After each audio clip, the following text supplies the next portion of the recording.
teman-teman semua, ada seorang ustadz yang mengatakan bahwa pengikut Imam Ghazali itu kurang ajar. Mari kita simak dulu videonya. Kayak pengikutnya Imam Ghazali tuh, yang kurang ajar, yang taklidnya tuh.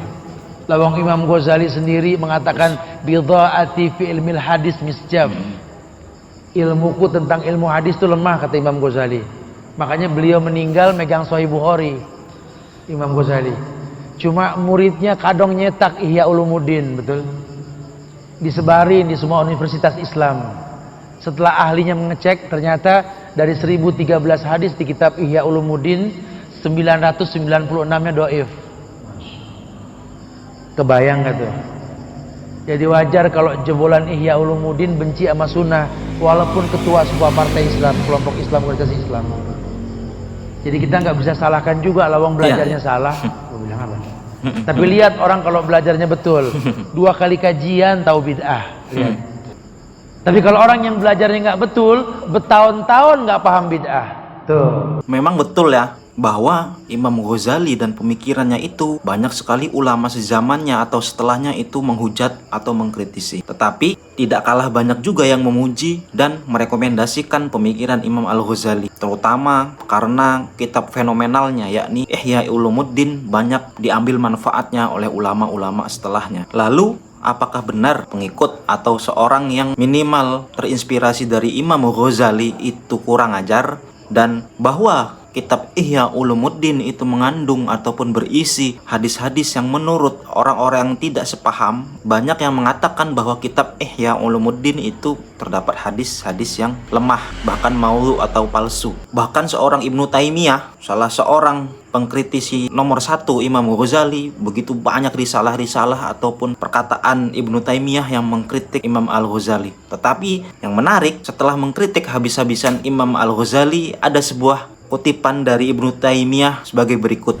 Bersamaan hal itu, kitab beliau juga memuat perkataan para syekh sufi yang arif dan lurus perihal aktivitas hati yang selaras dengan Al-Quran dan hadis. Demikian pula, kitab tersebut memuat keterangan perihal ibadah dan adab yang selaras dengan Al-Quran dan hadis, di mana kandungan positif kitab tersebut lebih banyak daripada kandungan yang negatif. Berdasarkan hal tersebut, penilaian ulama pun berbeda-beda terhadap kitab Ihya Ulumuddin ini, sehingga mereka saling berselisih pendapat. Majmu' Al-Fatawa Ibnu Taimiyah. Saya bukannya mau menukil ataupun berhujah 100% dengan perkataan Ibnu Taimiyah, karena kalau kita mau berhujah ataupun membela Imam Ghazali, begitu banyak ulama-ulama lain yang sepemikiran ataupun satu mazhab dengan Imam Al-Ghazali memuji dan merekomendasikan Ihya Ulumuddinnya Imam Ghazali. Tetapi yang penting, kenapa saya baca kutipan dari Ibnu Taimiyah, bahwa orang yang mengkritiki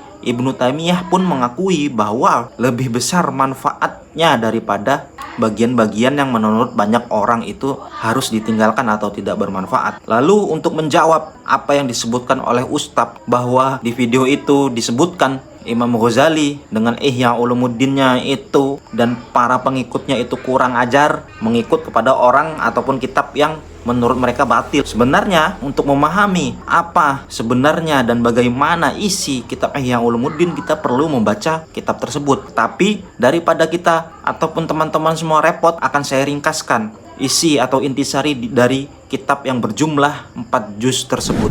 Juz 1 menjelaskan aspek ibadah atau rubu al-ibadah sebagai bagian dari ilmu zohir. Adapun penjelasannya meliputi rahasia bersuci, sholat, puasa, zakat, haji, zikir, dan lain sebagainya. Lalu di juz 2 menjelaskan aspek perilaku keseharian atau rubu al-adat sebagai bagian dari ilmu zohir juga. Adapun penjelasannya meliputi pernikahan, pekerjaan, pergaulan, etika, dan lain sebagainya. Juz yang ketiga menjelaskan tentang perilaku hati yang bisa merusak diri atau rubu al-muhlikat sebagai bagian dari ilmu batin yang tercela atau mazmumah. Adapun penjelasannya meliputi bahaya hawa nafsu, amarah, sombong, iri hati, dendam, menghamba pada materi, gila pangkat, dan lain sebagainya. Juz 4 menjelaskan tentang perilaku hati yang bisa menyelamatkan diri atau rubu al-munjiyat sebagai bagian dari ilmu batin yang terpuji atau mahmudah. Adapun penjelasannya meliputi taubat, syukur, sabar, dermawan, ikhlas, menerima pemberian Allah Subhanahu wa taala, jujur, introspeksi diri dan lain sebagainya. Dengan demikian, di antara esensi yang sebenarnya digagas oleh Imam Al-Ghazali dalam kitab Ihya-nya ini adalah memperoleh pengetahuan yang hakiki sebagai buah dari mengamalkan ilmu. Untuk mengetahui keadaan pada saat Imam Ghazali mengarang kitab ini, bahwa pada pertengahan abad ketiga Hijriyah, perdebatan wacana antara fuqaha dan sufiah hadir. Bagi fuqaha, praktik keagamaan ahli tasawuf hanya mementingkan kebatinan dan melupakan ibadah, ajaran-ajaran syariat Islam. Sebaliknya, para sufi melihat fikih hanya berkutat pada persoalan-persoalan lahiriah yang terkadang melupakan tujuan syariat Islam itu sendiri. Maka Al-Ghazali melalui karyanya ini melihat perdebatan di atas. Al-Ghazali mengambil jalan tengah bahwa tasawuf dan fikih sama-sama penting bagi umat Islam. Di antara begitu banyaknya kritikan-kritikan terhadap Imam Ghazali, sebenarnya saya pikir banyak orang yang tidak membaca dan memahami sebenarnya pemikiran Imam Al-Ghazali. Sependek pemikiran saya, tuduhan-tuduhan terhadap Imam Al-Ghazali itu tuduhan yang memang serampangan, yang tidak melihat bagaimana Al-Ghazali itu sebenarnya.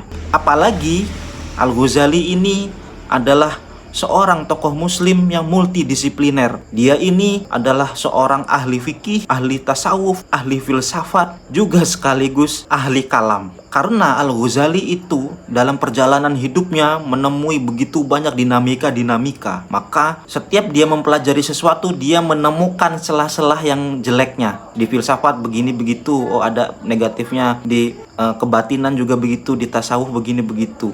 Jadi inilah gejolak keilmuan dari Al-Ghazali dan diejawantahkan dengan jalan tengah yang dilakukan oleh Imam Al-Ghazali dalam kitab Ihya Ulumuddin ini. Jadi salah satu inti dari kitab Ihya Ulumuddin, kalau menurut saya pribadi, bahwa Imam Al-Ghazali tidak memisahkan antara syariat dan tasawuf. Jadi dia melandaskan tasawuf dengan syariat, bahwa masyhur ulama-ulama Indonesia, terutama kalangan ahlu sunnah wal jamaah, mengedepankan sebelum kita lari kepada jalur tasawuf, kita harus mengerti dulu hukum Islam atau fikih lah dalam secara ringkasnya. Jadi dibandingkan dengan ustadz yang ngomong di video itu, saya kira ya saya mending ikut Al-Ghazali kan.